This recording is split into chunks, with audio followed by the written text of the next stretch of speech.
വളരെ എളുപ്പത്തിൽ ഇതുപോലെ ഷാപ്പിലെ വറ്റിച്ച മീൻകറി ഉണ്ടാക്കുന്നത് എങ്ങനെയെന്ന് നോക്കാം.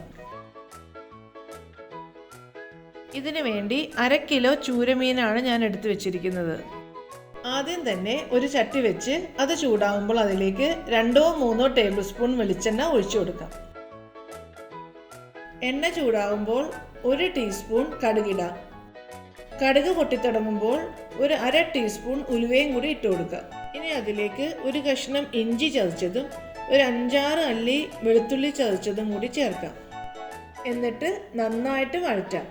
അത് മുരിഞ്ഞു കഴിയുമ്പോൾ അതിലേക്ക് അരിഞ്ഞു വെച്ചിരിക്കുന്ന ചെറിയ ഉള്ളിയും പച്ചമുളകും കറിവേപ്പിലയും കൂടി ചേർക്കാം.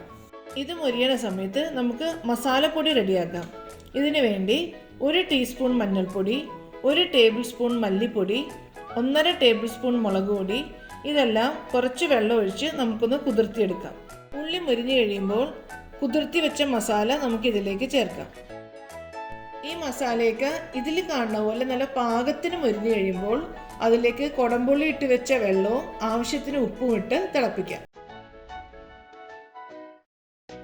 തിളക്കുമ്പോൾ ഇതിലേക്ക് മീൻ ചേർക്കാം.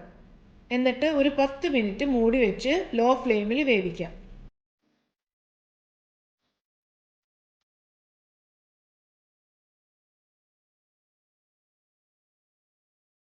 ഇപ്പം മീനൊക്കെ നല്ല പാകത്തിന് വെന്തിട്ടുണ്ട്. ഇനി ഇതിലേക്ക് നമുക്ക് വേണമെങ്കിൽ കുറച്ച് കറിവേപ്പിലയും കൂടി ഇട്ട് ചട്ടി ഒന്ന് ചെറുതായിട്ടൊന്ന് ഇളക്കി കൊടുക്കാം.